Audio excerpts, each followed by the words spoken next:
Hey, what is up? My name is Jordan, and I'm excited to dive back into this idea of bittersweet with you that we just started diving into. And it's this idea that when someone hurts us or wrongs us, sometimes it feels really sweet to hold on to the bitterness that we have against them. We said that as good as that might feel at a time, there is a better way.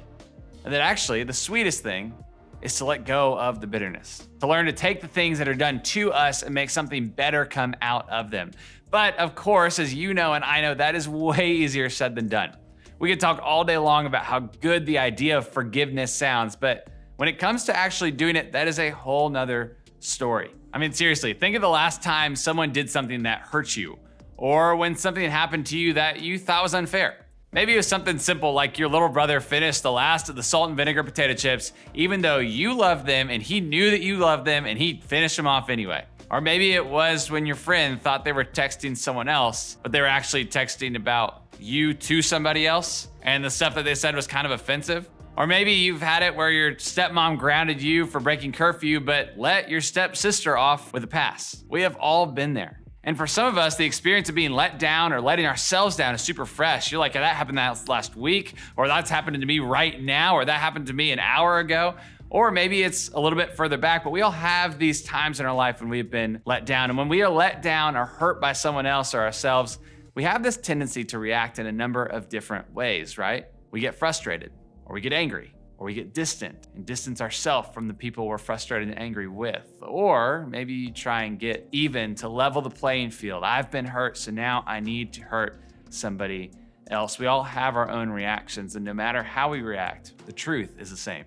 Because of the unfairness or the hurt, a relationship with somebody is broken, damaged, not right in some way, and everything we do from then on becomes a reaction to that. We find these small ways to be dismissive or rude to them, saying things like, you do you, or telling people that person is canceled, or setting out to get revenge however we can. And in a lot of ways, our reaction feels justified because we feel like they were wrong to do what they did.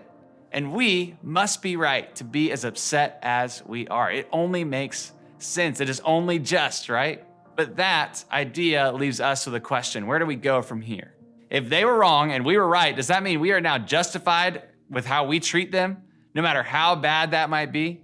Does that mean that we are off the hook and won't be held responsible for how we handle our relationship with them from now on because they let us down? Does it mean we get a pass for some of our hateful behavior because of what they did to us? I mean, not being mad or not being frustrated or creating distance almost seems like you're saying that what was done to you is okay, right? And the last thing you want to do is send a message that you are okay with how you were treated, or that that person can keep on mistreating you because it wasn't that big of a deal. In situations like this, the idea of forgiveness seems like weak and irresponsible and completely unfair. And to further justify the response to being treated poorly, we think things like, well, aren't I supposed to be more like Jesus? And wasn't Jesus the one who was flipping tables in the temple when people got it wrong? I want to be like table flipping Jesus when I'm angry. I get it. Forgiveness sometimes can feel like a cop-out. That's why today we're going to dive into this passage in the book of Romans, which is a letter from a guy named Paul, who's an apostle, and he's writing to this church in Rome. Rome was at the very heart of the largest empire that has ever existed in history. Think like the New York City of its day. And this letter was written to people there who had just started following Jesus in the middle of Rome.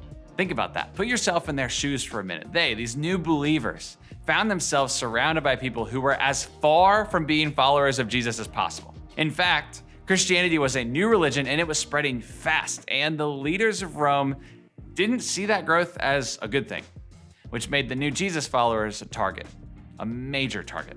And if you're living as a targeted group in one of the most violent cities in the world at the time, chances are you're feeling like things might be a little bit unfair or unjust. You might feel like the Roman leaders were the enemy and you're just this innocent citizen. You were in the right. You should have freedom to get even or get mad or hold a grudge against them for how you're being mistreated, because if anyone's the problem there, it's them, not you. They had the power. They were doing the things that were unfair, which is why it's so crazy when Paul tells the Christians that they don't have a past to be angry or bitter. In fact, he takes the focus off of the Romans and puts them entirely on the Jesus followers and says, hey, this isn't about them. This is about you. Here's what he writes. You ready? But God demonstrates his own love for us in this. While we were still sinners, Christ died for us.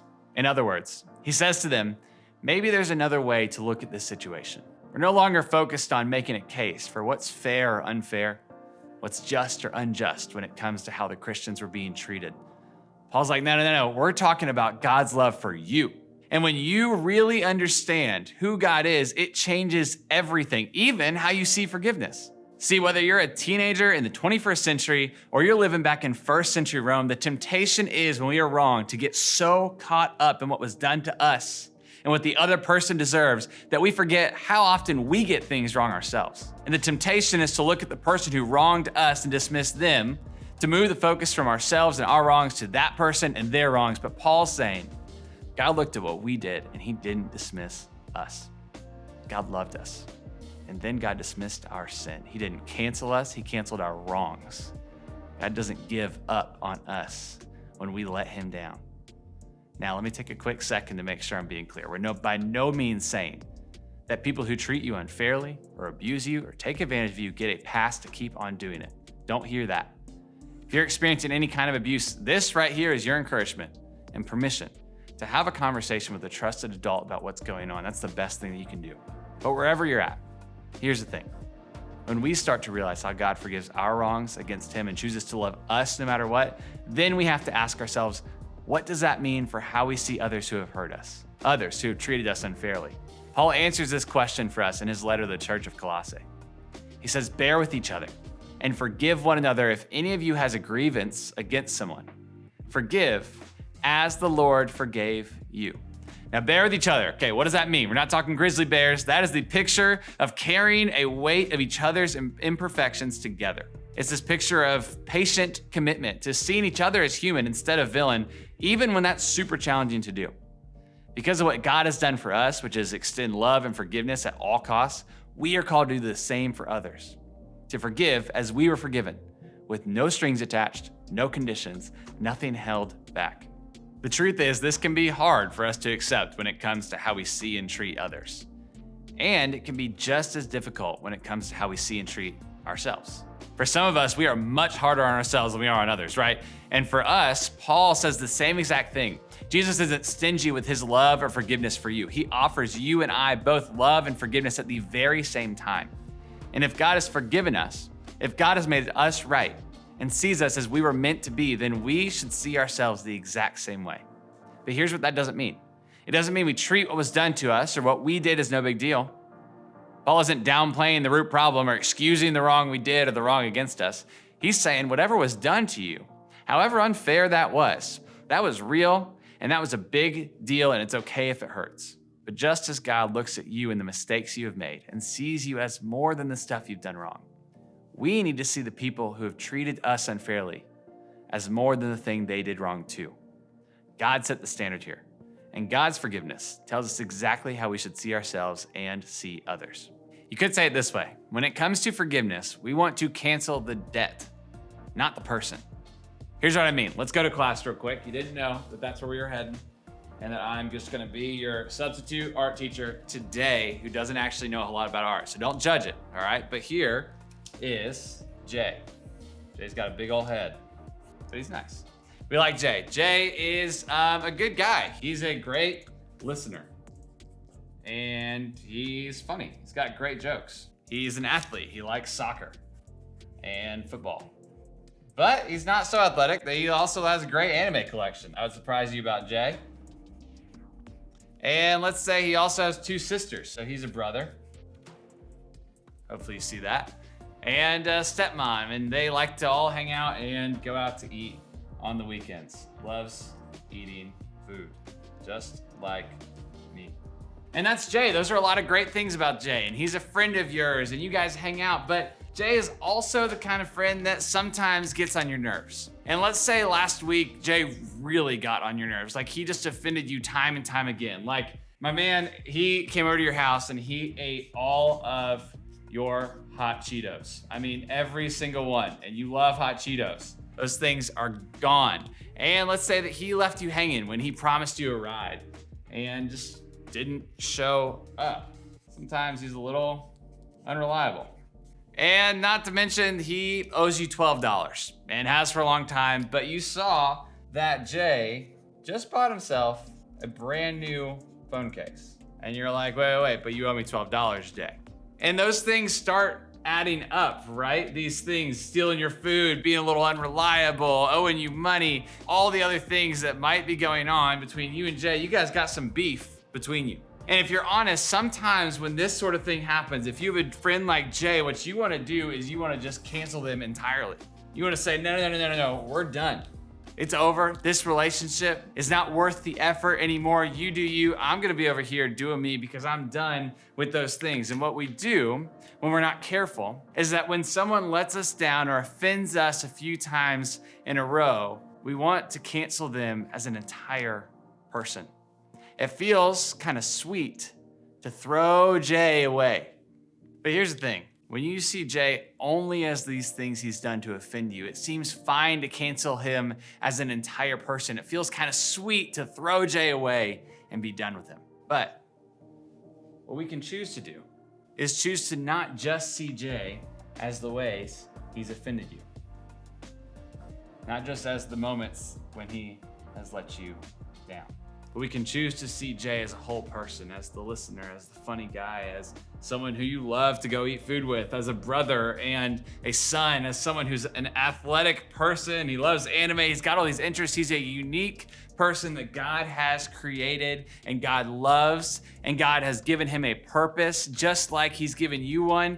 Jay's an imperfect person, but he's a person made in the image of God.